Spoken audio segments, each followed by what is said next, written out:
உள்ள மட்டும் என்ட்ரி ஆகாதீங்க, அப்படியே போயிட்டே இருக்கு. முன்னாடி போயிடுங்க. ஏய் போகாதுப்பா. அண்மை செய்தியை பார்த்து கொண்டிருக்கிறோம். திருவண்ணாமலை கட்டபொம்மன் தெருவில் ஏசி மெக்கானிக் கடையில் திடீர் தீ விபத்தானது நடைபெற்றிருக்கிறது. திருவண்ணாமலை கட்டபொம்மன் தெருவில் ஏசி மெக்கானிக் கடையில் திடீர் தீ விபத்து நிகழ்ந்திருக்கிறது. ஏசிகளுக்கு பயன்படுத்தப்படும் சிலிண்டர் வெடித்து சிதறியதால் அங்கு பரபரப்பான சூழல் நிலவிக் கொண்டிருக்கிறது. 2 தீயணைப்பு வாகனங்கள் வரவழைக்கப்பட்டு தீயை அணைக்கும் பணியானது மேற்கொள்ளப்படுகிறது. கடைக்குள் இருந்த ஏசி சிலிண்டர்கள் வெளியே கொண்டு வரப்பட்டு மீட்புப் பணிகள் தொடர்ந்து நடைபெற்று வருகிறது. திருவண்ணாமலை கட்டபொம்மன் தெருவில் ஏசி மெக்கானிக் கடையில் திடீர் தீ விபத்து நிகழ்ந்ததால் அந்த பகுதியை பரபரப்பாக காணப்படுகிறது.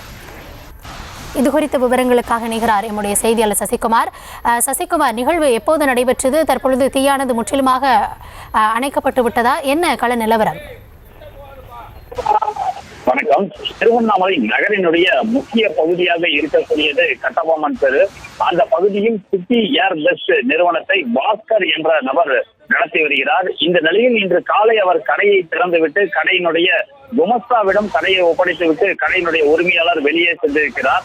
அந்த சமயத்தில் அந்த கேஸ் சிலிண்டர் ஆனது வெடித்ததாக சொல்லப்படுகிறது. அது அதனுடைய காட்சிகளும் நமக்கு முதல் காட்சிகளாக நமக்கு கிடைத்திருக்கிறது. அந்த காட்சிகளை நாம் பார்த்து வருகிறோம். மேலும் பார்த்தோம் என்றால் அந்த ரெஃப்ரிஜிரேட்டர் மற்றும் வாஷிங் மிஷின், ஏர் கண்டிஷன் உள்ளிட்டவைகளுக்கு பயன்படுத்தக்கூடிய R32 410 கேஸ் ஆனது அங்க இருந்திருக்கிறது. இந்த கேஸில் இருந்து ஒரு சிலிண்டர் ஆனது வெடித்து அதிலிருந்து வெளியேறிய அந்த நெருப்பானது அந்த கடையில் முழுவதுமாக எரிந்து நாசமாகி இருக்கிறது. உடனடியாக அந்த பகுதி மக்கள் தீயணைப்பு துறையினருக்கு தகவல் தெரிவித்து அந்த விரைந்து வந்த நகர பகுதியின் மையத்தில் கோவிலின் அருகாமையில் தீயணைப்பு வாகனம் இருந்ததனால் விரைந்து வந்து அந்த தீயை அணைக்கும் முயற்சியில் தீயணைப்பு துறையினர் ஈடுபட்டனர். அதில் இந்த சம்பவத்தில் அந்த கடை முற்றிலுமாக அந்த தீ சேதத்தை எரிந்து சாம்பலாகி இருக்கக்கூடிய அந்த காட்சிகளையும் நம்மால் காணப்படுகிற முடிகிறது. மேலும் ஒரு வாகனம் கூடுதலாக வரவழைக்கப்பட்டு அந்த பகுதியில் உடனடியாக தீ கட்டுக்குள் கொண்டு வரப்பட்டதால் அசம்பாவிதங்கள் எதுவும் ஏற்படவில்லை.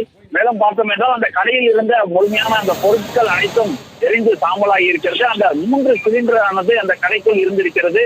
அதாவது R32 410 என்று சொல்லக்கூடிய அந்த தீப்பிடிக்கக்கூடிய அந்த சிலிண்டரும் உள்ளே இருந்திருக்கிறது. இந்த சிலிண்டரில் இருந்துதான் அந்த சிலிண்டர் வெடித்திருக்கக்கூடிய அந்த வெடிப்பு காட்சிகளையும் நம்மால் பார்க்க முடிகிறது. அந்த சிலிண்டரிலிருந்து வெளியேறிய அந்த நெருப்பானது அந்த வெளியே சாலையில் வரக்கூடிய அந்த காட்சிகளை நாம் பார்க்க முடிகிறது. அந்த சமயத்தில் அந்த சாலை வழியாக யாரும் கடக்காததனால் அந்த சம்பவத்திலும் அசம்பாவிதங்கள் தவிர்க்கப்பட்டிருக்கிறது. மேலும் அருகாமையில் இருந்த ஈபி கனெக்ஷன் மூலம் உடனடியாக துண்டிக்கப்பட்டு அருகாமையில் இருந்த வீடுகளுக்கும் ஒரு பாதுகாப்பானது தேர்வு செய்யப்பட்டிருக்கிறது.